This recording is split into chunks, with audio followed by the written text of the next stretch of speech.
ଛୋଟ ଏକ ଗାଁ ନାଥପୁର। ସହରରୁ ବହୁତ ଦୂରରେ ଗଛଲତା ଜଙ୍ଗଲ ଏବଂ ପଶୁପକ୍ଷୀରେ ପରିପୂର୍ଣ୍ଣ ଗାଁଟିଏ। ସେଠି ବିଜୟ ଆଉ ଚନ୍ଦନ ଦୁଇ ଭାଇ ଥିଲେ। ଦୁହେଁ ପାଠ କମ୍ ପଢ଼ିବାକୁ କାମଦାମ ବି କିଛି କରୁନଥିଲେ। କହିବାକୁ ଗଲେ ଗାଁରେ ସବୁଠୁ ବୋକା ଏହି ଦି ଜଣ ହିଁ ଥିଲେ। ଦୁହେଁ ଦିନେ ପଡ଼ିଆରେ ବସିକି ପବନ ଖାଉଥିଲେ। ସେଠୁ ବିଜୟ କହିଲା, ଆରେ ଚନ୍ଦନ, ଆମର ତ ବୟସ ଗଡ଼ି ଆସିଲାଣି, ଆମେ ଆଉ ବାହାସାହା ହେବା ନାହିଁ।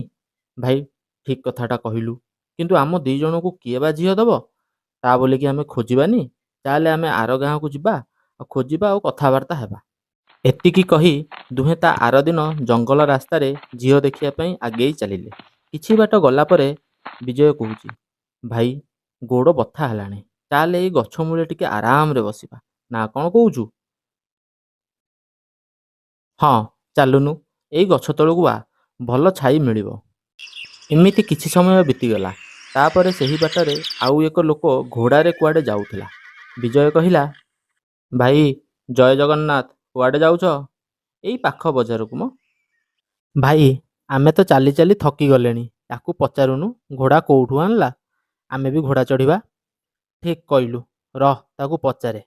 ଭାଇ, ତମେ ଏ ଘୋଡ଼ା କୋଉଠୁ ଆଣିଲ? ଇଏ କ'ଣ କୁକୁଡ଼ା ଭଳିଆ ଅଣ୍ଡାରୁ ବାହାରେ? ଆମକୁ ଟିକେ ଜଣେଇଲେ ଭଲ ହୁଅନ୍ତାନି? ଆରେ, ଇଏ କ'ଣ ଏମିତି କହିଲାଣି? ଏଗୁଡ଼ା ବୋକା ଗୁଡ଼ା ବୋଧେ। ୟାଙ୍କୁ ଠକିବାର ଭଲ ସୁଯୋଗ ଅଛି। ହଁ, ତମେ ଜାଣିନ, ଏ ପା ଅଣ୍ଡାରୁ ବାହାରେ। ମୋ ପାଖରେ ଗୋଟେ ଘୋଡ଼ା ଅଣ୍ଡା ଅଛି। 5,000 ଟଙ୍କା ଦିଅ ଆଉ ନେଇଯାଅ। ଭାଇ, ଆଉ କିଛି ଭାବେନା, ନେଇଆ। ଏତିକି କହିକି ସେମାନେ ସେ ଅଜଣା ବ୍ୟକ୍ତିଙ୍କୁ 5,000 ଟଙ୍କା ଦେଇଦେଲେ।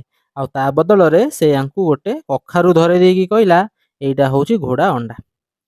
ତାପରେ ସେମାନେ ଆନନ୍ଦ ମନରେ ଆଗକୁ ବଢ଼ି ଚାଲିଲେ। କିଛି ବାଟ ଗଲା ପରେ ବିଜୟ ହାତରୁ କଖାରୁଟି ଗଳି ପଡ଼ି ଫାଟିଗଲା। ଚନ୍ଦନ ବିଜୟ ଉପରେ ରାଗିଗଲା।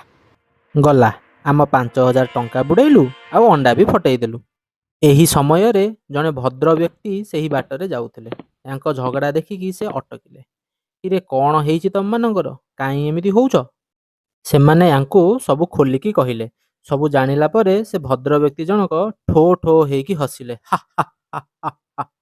ଆରେ, ତମେ ଏତେ ବୋକା ନା? ସେ ତମଠୁ 5,000 ଟଙ୍କା ଠକି ନେଇଗଲା। ପ୍ରଥମରେ ତ ଘୋଡ଼ା ଅଣ୍ଡା ଦିଏନି, ଆଉ ତମେ ଅଣ୍ଡା ଆଉ କଖାରୁ କୋଉଟା ଚିହ୍ନି ପାରୁନ? ଏତେ ବୋକା? ଏହି ସବୁ ଶୁଣିକି ଦି ଭାଇ ନିଜ ବୋକାମି ନିଜେ ବୁଝିପାରିଲେ, ଆଉ କାନ ମୁଣ୍ଡ ଆଉଁସି ଲାଜରେ ସେଠୁ ପଳେଇଗଲେ।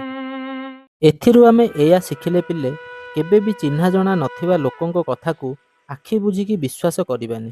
ସବୁବେଳେ ବାପା, ମା କିମ୍ବା ବଡ଼ ଲୋକଙ୍କଠୁ ପରାମର୍ଶ ନେବା କଥା, ନହେଲେ ଏଇ ଦି ଭାଇ ଭଳିଆ ଠକାମିରେ ପଡ଼ିବା।